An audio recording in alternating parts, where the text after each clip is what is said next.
সকাল বন্ধুরা, সবাই কেমন আছেন? আশা করি যে যেখানে আছেন ভালো আছেন, সুস্থ আছেন।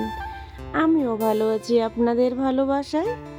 পূর্ব মেদিনীপুর জেলার ছোট্ট একটি গ্রাম থেকে আমি সুষমা বলছি। আরও একবার স্বাগত জানাই আমার ব্লগ ভিডিওতে।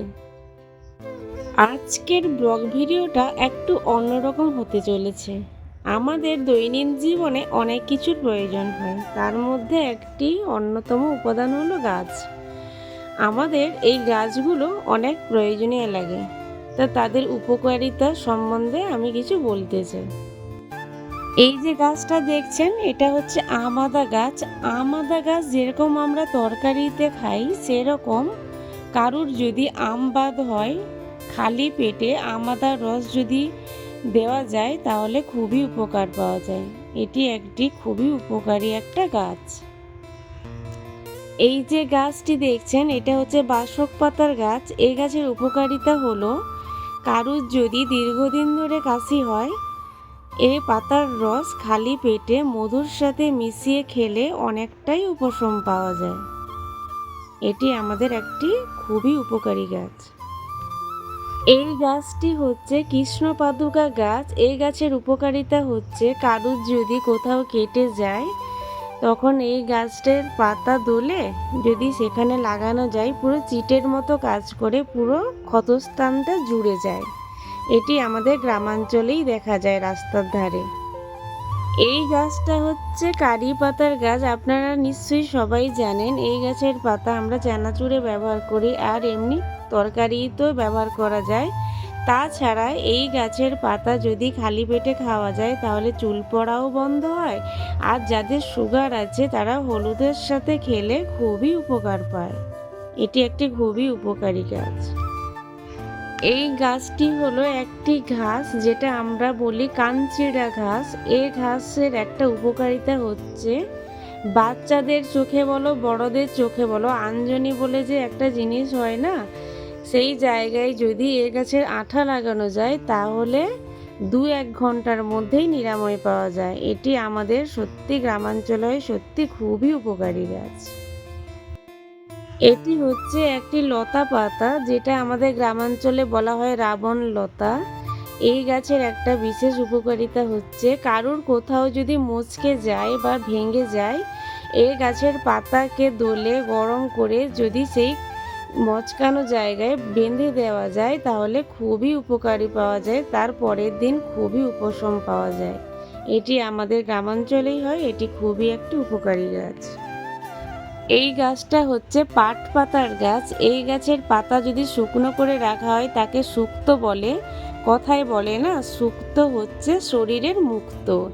এই গাছের পাতা শুকনো করে রেখে আগের দিন জলে ভিজিয়ে তারপরের দিন সকালে খেলে খোস, পাঁচড়া, মৌরা থেকে মুক্তি পাওয়া যায়।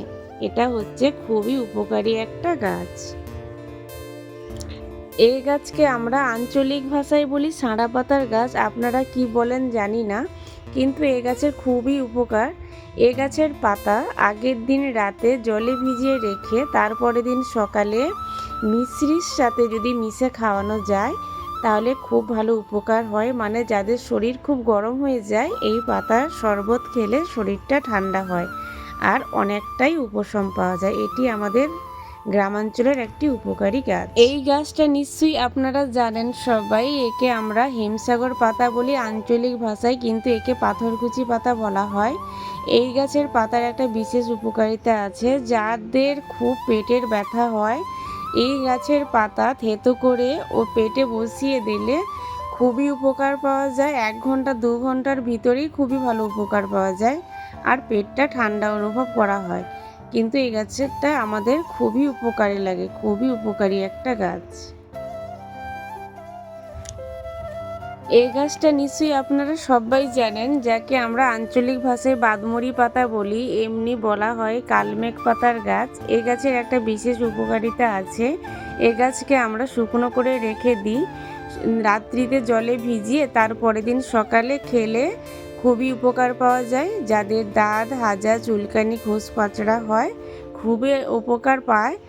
এটা কিন্তু বেশি খাওয়া হয় না, তিতো, তাই 1-2 চামচ খেলেই হয়ে যায়। এটা হচ্ছে কলা গাছ। কলা গাছের তো বহু গুণ আছে, আপনারা সবাই জানেন। কলা গাছের পাতায় যদি গরম ভাত খাওয়া যায় তাহলে লোকে বলে 33টা রোগের উপশম পাওয়া যায়। তেমনি কলা গাছের পাতার গোড়ার দিকের অংশ, যাকে ডাঁটি বলি, যাদের ফুড পয়জন হয়, বিশেষ করে বাচ্চাদের বা বড়দেরও, যদি এই গাছের ডাঁটি যদি থেঁতো করে সকালে মিশ্রির সাথে রস বের করে যদি খাওয়ানো যায় তাহলে খুবই উপকার পাওয়া যায়। আর কলা গাছের তো কোনো তুলনাই হয় না। এটি একটি আমাদের নিত্য প্রয়োজনীয় খুব উপকারী একটা গাছ।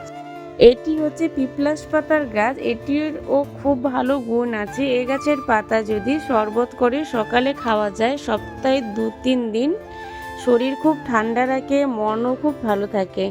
খুব উপকারী একটা গাছ, আমাদের নিত্য প্রয়োজনীয় কাজে লাগে। এটা আমাদের গ্রামাঞ্চলেই হয়ে থাকে।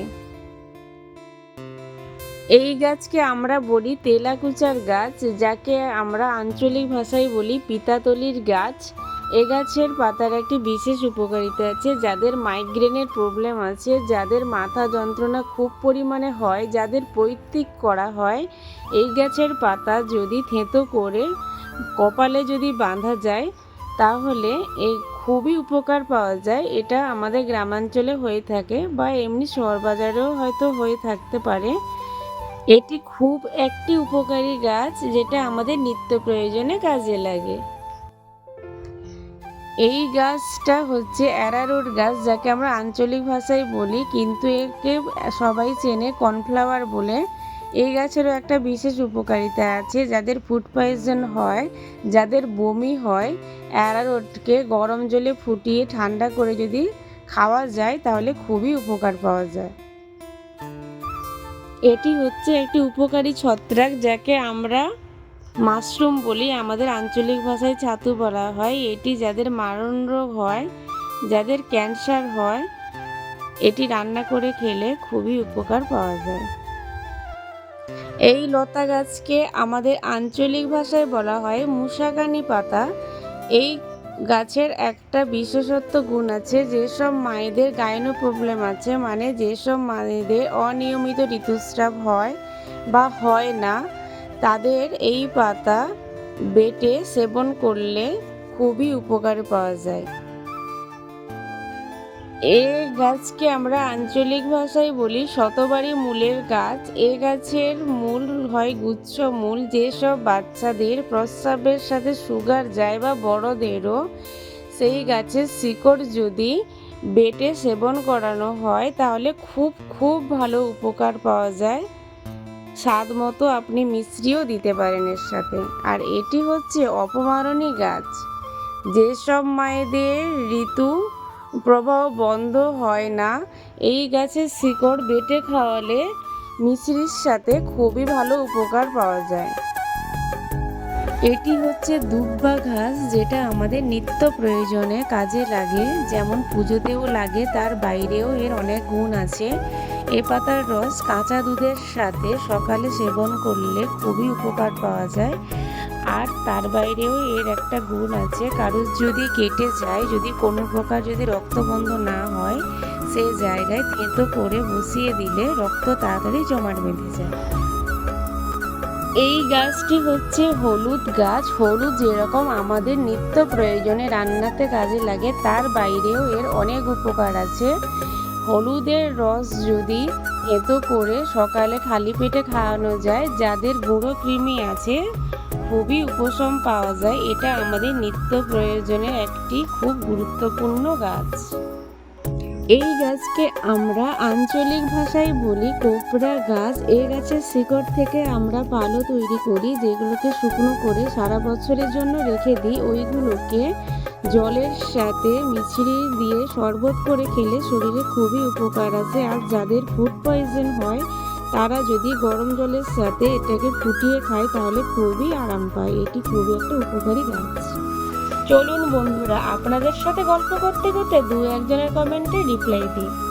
শ্রাবন্তী হালদার দিদিভাই কমেন্ট করেছেন, খুব সুন্দর হয়েছে দিদিভাই, আমাকে একটু সাপোর্ট করো প্লিজ দিদিভাই। অবশ্যই সাপোর্ট করবো দিদিভাই। আর আমার দাদাভাই কমেন্ট করেছেন, watching the video really touched my heart. There is nothing to say. The more I watched, the clearer I see it like a mirror. Keep making new videos like this. I am by your side. I left my love from my heart on the rose tree. Take it on time. Thank you so much দাদা ভাই, তোমাকে অনেক অনেক ভালোবাসা এইভাবে মিষ্টি comment করার জন্য। আর আমি সব বন্ধুদের উদ্দেশ্যে একটা কথা বলতে চাই, তোমাদের এই মিষ্টি মিষ্টি কমেন্ট আমাকে অনেক উৎসাহ দেয় ভিডিও করার জন্য। আর আমার ভিডিওর মধ্যে যদি কোনো ভুল থাকে তাহলে প্লিজ ক্ষমা করে দেবেন। আর সবাই ভালো থাকবেন, সুস্থ থাকবেন, অল টাইম হ্যাপি থাকবেন। আজকের মতো টাটা, কেমন?